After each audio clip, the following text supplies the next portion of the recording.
Pria ini sedang bercermin, tapi yang dia lihat adalah bagian belakang dia. Mana muka saya? Dia coba bercermin lagi. Kemudian dia memegang kepalanya. Yang dilihat masih bagian belakangnya. Dia coba memegang cermin, tapi seperti memegang kaca bening. Walaupun dia bisa melihat dirinya di cermin, tapi hanya bisa melihat bagian belakang. Dia kira cerminnya ada masalah. Dia pun mengambil cermin lain. Tapi hasilnya sama saja. Tiba-tiba ada yang mengetuk pintu. Pria itu pun kebingungan. Dia tidak berani keluar. Dia sekarang tidak ada muka ketemu orang. F***K.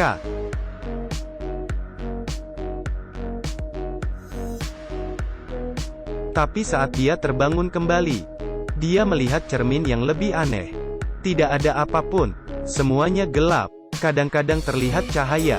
Pria itu pun mendekati cermin dan memegang pecahan cermin. Pecahan itu malah jatuh ke dalam. Dia pun mengambil cermin itu. Tiba-tiba keluar air dari cermin. Dan sepertinya kepala bisa dimasukin ke dalam.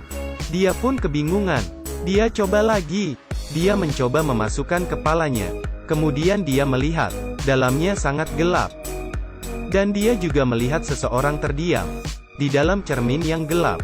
Pria botak pun sangat terkejut, dan melempar cermin ke atas lantai. Tapi setelah dia sadar, di dalam itu mungkin seorang manusia. Dia pun ingin menyelamatkannya. Dia pun memakai pakaian selam, dan mengikat tali ke kran air. Kemudian dia masuk ke dalam air. Setelah beberapa saat, dia berhasil menyelamatkan orang itu. Tapi dari badannya, dari mukanya, astaga, kenapa orang ini mirip dengan saya?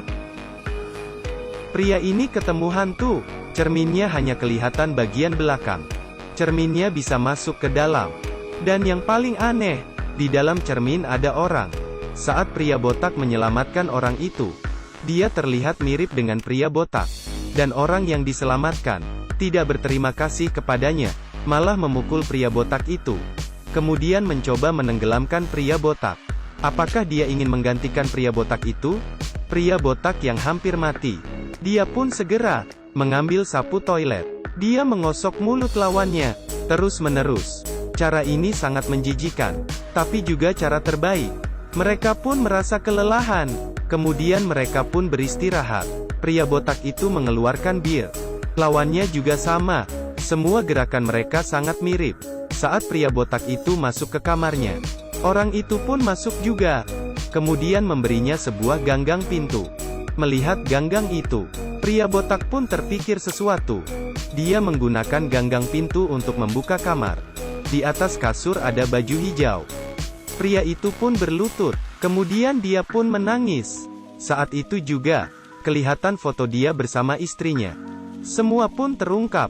Rupanya, istrinya pria botak itu meninggal karena tenggelam. Namun dia tidak berhasil menyelamatkan istrinya. Dan dirinya yang tidak bisa menerima kejadian itu, mencoba untuk bunuh diri.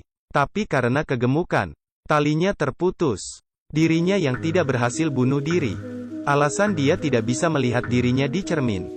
Karena dia merasa berjalan, dan sisi dalam cermin yang gelap. Dan pria yang dia selamatkan, itu adalah proyeksi jauh di dalam dirinya. Tiba-tiba, pria itu sadar dirinya yang lain itu menghilang. Dia pun bercermin lagi. Akhirnya dia melihat mukanya sendiri. Semuanya kembali ke normal. Pria tidak lagi melarikan diri. Dia akan membawa rasa rindu dengan istrinya. Dan akan hidup dengan baik. Cerita pendek ini adalah Pria di Dalam Cermin. Ceritanya sedikit aneh, tapi setelah melihatnya kita bisa merasakan kesedihan.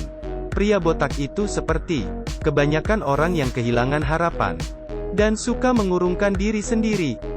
Jika Anda merasa ada sesuatu yang tidak bisa dilupakan, Anda bisa coba melihat video ini. Kamu akan melihat dirimu sendiri.